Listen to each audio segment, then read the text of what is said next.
This is To The Point with Will West. I'm here today with Mark Jewell, who's a General Manager from Mcnab, and we're going to talk about all things construction.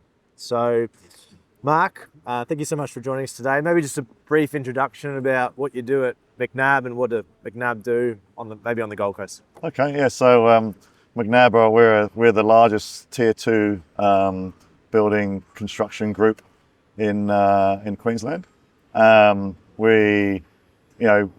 My role is General Manager Key Accounts, we call me. I'm very much at the front end of the business, supporting us understand what our customers are looking for, and then designing our solution to that problem for them. So we build everything from single dwellings, but lots of them. It's in townhouses and also multi-story residential, commercial, hospitals, aged care, retirement, and a lot of industrial as well. Okay. Yeah. You deal with governments a lot and government contracts and stuff like that, or? Yeah. We do, and there's a real swathe at the moment of social and affordable funding from the federal government and the state government. So we've really seen a real move back into that, to that sort of sector, and that comes with it, the sort of government-related contracts. Okay, so let's talk a little bit about that. So we're on Goodwin Terrace here at the moment. We've got Glasshouse development, which sold for 25 million. So that would not be considered to a regular person as affordable living. So I've sort of seen a trend from developers to go towards that luxury market rather than the affordable market. Why do you think that is? It's basically because the build costs are so expensive that unless you're getting the revenues to cover those costs and make a profit, then it's just not worth it. So you have to be in a great location, getting great revenues to be able to make it stack up. You think if you're building the Glasshouse, for example, if you're building that as a high-end building or a low-end building, there's some fundamentals that are the same included in both. So you're both going to have a project team, you're going to have a tower crane. Those costs are the same. It then becomes the other things that kind of add up. But fundamentally, they don't stack up affordable houses. Okay. And so you mentioned the cost of construction. My research sort of says costs have gone up 30 or 40% since COVID. Would that be about right? Yeah, that'd be right, yeah. And what do you attribute that to? I guess it started off, we had, post-COVID, everyone thought the work was going to dry up. It didn't. And obviously all the supply chains got kind of screwed up with COVID. So materials got kind of scarce and the prices went up, and also the supply chain of the materials. So you couldn't get reliance on that. That was the first thing. But subsequent to that, and the prevailing sort of challenges now are basically supply of labour and productivity. And those things basically, they took the baton from the material price increases and they've continued to go. So do you see that changing over the next, say, 12, 24 months? Like, is your outlook on the building industry much the same as it is now? You're going to face those labour shortages and skilled workers? Yeah, absolutely. Yep. We see the pressure. So the start of this decade, the construction industry in Queensland is about $24 billion. By the end of the decade, it'll be worth $50 billion. Shivers. So in 10 years, the market's doubled. We don't have double the people. Obviously, there's price escalation and inflation in there, but it's a real challenge. So the demand is going to continue to be high. You've got $13+ billion of health projects being rolled out in Queensland. You've obviously got the Olympics coming up. None of that work's really started yet.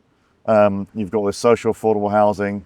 The demand is still very high, and also the migration from the southern states is still keeping prices buoyant around the sort of high-end apartments and so forth. Okay. A lot of the clients that I deal with aren't doing high-rises or low-rises. Yes, we deal with some people like that, but a lot of those are mums and dads that are, buying a knockdown, knocking it over and building their dream home, or doing a large-scale renovation to an existing 1980s build. Yeah. And you hear stories all the time about, hey, I was quoted, a mil, it cost me 1.6, or builder's is going to cost 500, it's cost 850.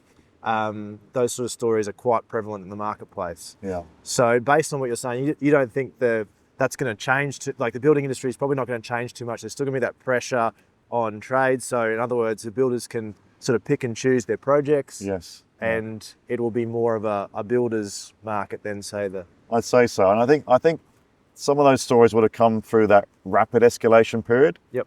Where, you saw a lot of builders that locked into fixed price contracts really struggling and collapsing. Yes. That seems to have gone.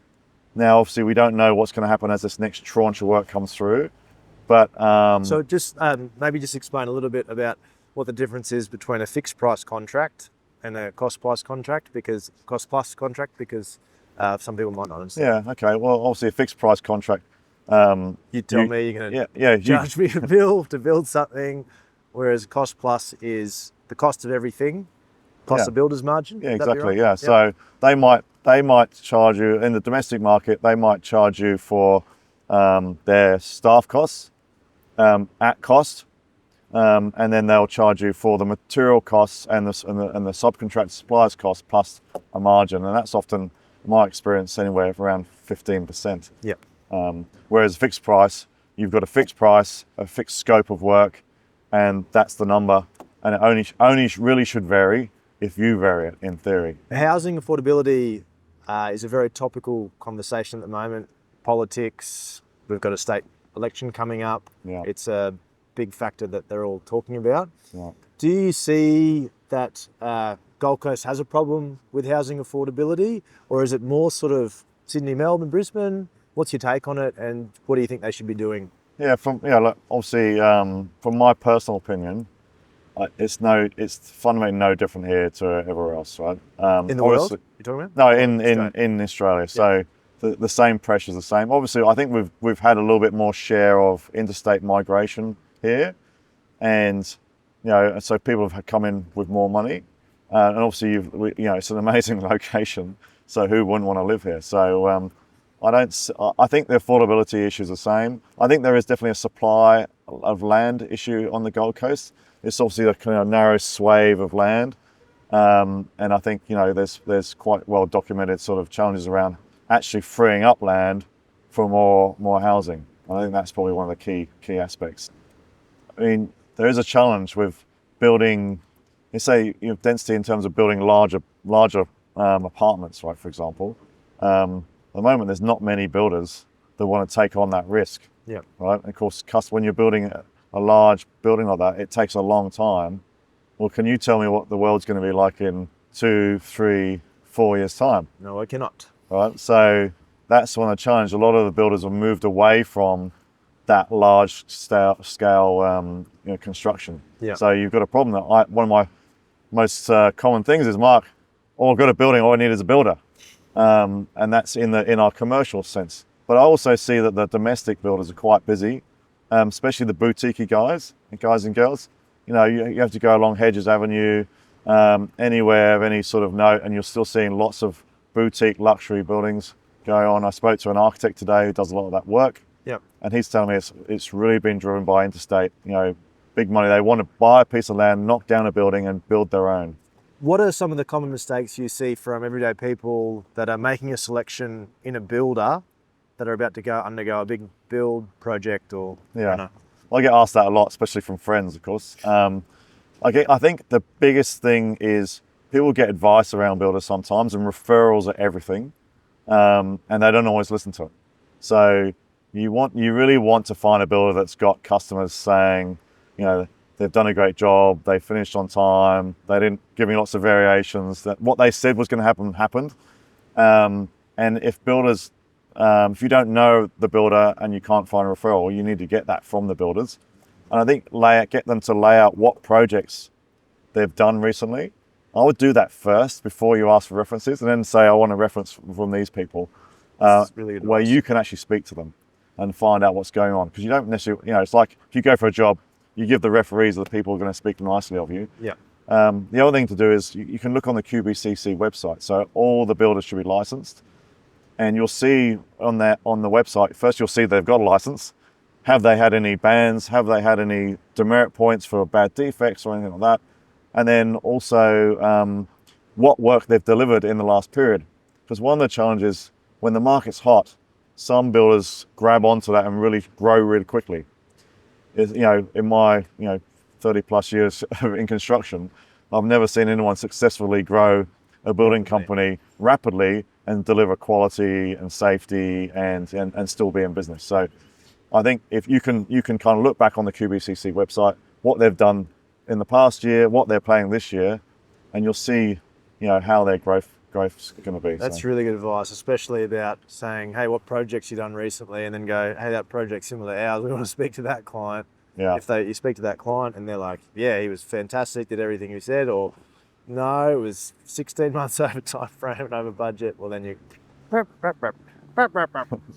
well, at least you get to ask them the question. You go to the builder and say, can you tell me what happened there, right? Because there are circumstances, right? So, and I guess you got to trust your gut, right? Find a builder that you think you can work with, and if there's things that don't feel right, ask the questions. Also, get third-party advice. If you've got a mate as a builder or an architect or someone, use that advice, but then trust your gut.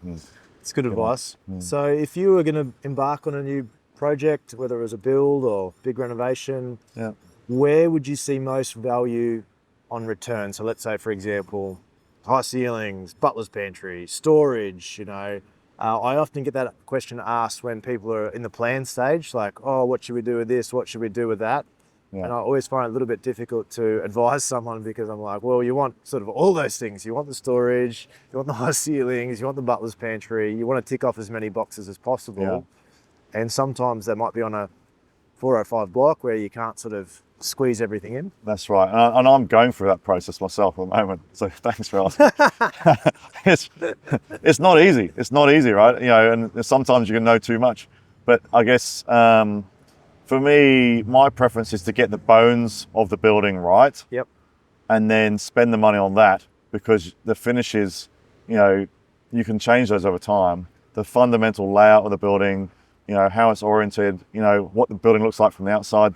We've all heard the street appeal, but it sells, right? It sells. And you see a real trend at the moment with some really beautiful looking buildings, going for quite decent numbers, but they're kind of quite simple. So I think get the bones right first, and then the other stuff is kind of, depending where you're located, of course. If you're located near here, it kind of sells itself to some extent. But I'm not sure about the individual attributes. I always like, if it's a high-end sort of place, I like a bit of volume. Yep. That feels special. But that's not so applicable in the suburbs, is it? Yep. You really want that utility. You want the media room and all those things. But I don't think butler pantries are that important out in the burbs. Yeah. I think they probably start to become more important as you get into that more sort of $3, $4, $5, $6 million sort of property. And so what do those big builders do, like with trends and stuff like that? Obviously, like over the last few years, I found like the curved edges were very fashionable. Now that's sort of petering out. The stone on the exterior of the buildings, that's been very big for the last 12, 18 months. Yeah. And the sort of fake timber and the fake timber louvers. The plants are over. Yeah, obviously waterproofing is a nightmare with those things. But how you can do that? It's very. If you're doing it right, you put a lot of design into it, because it's not just about licking on some waterproofing. So there has to be a lot of thought around and drainage and so forth. But yep. You follow the trends, and that's one of the difficulties about building, is you're building something for the first time every time. And so the more used and known technologies, the less risk, yeah. Right? And I guess when you're pushing the envelope, sometimes there's some unintended consequences. But also there's new technologies, so you don't want to ignore those either. So we apply our skills to whatever it is. It's not for us, it's not that rocket science. We've got quality control in place, and that's another key thing, right? Very much so. Yeah. Mark, why would a large-scale builder, like a Tier 1, Tier 2 builder, do a project knowing that they're not necessarily going to make any profit out of it? I guess so. Firstly, why would any commercial business do anything for free? Effectively, I don't know why. Well, actually, we are actually building like a women's refuge for Lady Musgrave Trust, which we're doing free for charity, right? So there's one reason why you would. Yeah.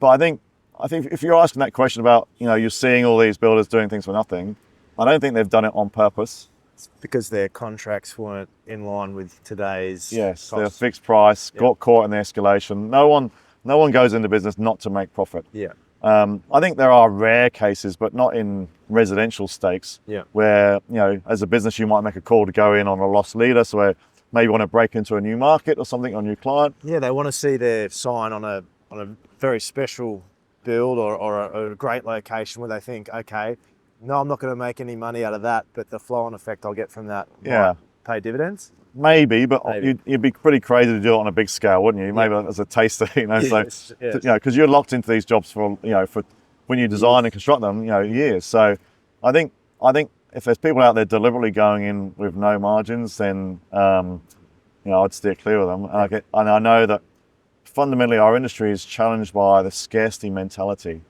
So a race to the bottom with pricing. So it really want people that really understand their value and are focused on achieving the goal no matter what. Yeah. Right. When you're looking at things from a scarcity thing where you've got a very low margin, one, you can't ever innovate. No. Because you're just in survival mode. And two, when something goes wrong, you're so tight, and you're incapable of really dealing with it in a really holistic sort of self-responsible way. So I think you do want to work with people that kind of know what their value, charge for it, and also self-responsible, that when something goes wrong, they stand up for it and they get on and fix it. So problem solvers. Yeah. So Mark, you think the price escalation will continue? Do you guys have any parameters around how that will pan out over the next couple of years or few years, or what do you guys do? Yeah, so we don't have a crystal ball, but we follow all the research. There's lots of researchers and quantity surveyors out there, and obviously we've got just inflation at 3.8%. So you can't imagine it being any less than 3.8% per year, and that's going to obviously compound. But actually, our research goes anywhere from 4 to 8%. So we're kind of feeling that 6% is kind of like where we expect markets or prices of buildings to continue. Now, in the big end of town, it's more likely to be at the higher end. On the smaller end of town, it's probably a little bit lower, so be on the lower end. So you can at least expect 4%. Okay. And it seems like even the pressure on labour flows through to the domestic builders later. Okay. All right. Than the tier ones and tier twos, because they've got that. They're working those big projects. They've got sort of agreements in place, so that they see the pressure first, and I think only trickles down over time to those house builders. So there's a good chance that the lower end of the scale is going to be real for your types of customers. That's good. Yeah. That's really good. There you go. Mark, just wanted to say really thanks for coming on and having a chat to us about that. I found that really, really informative. And I'll share Mark's number with everyone so that they can ring him about all sorts of building questions. Joking! My pleasure. Cheers, Will. Thanks. All right, let's cut there.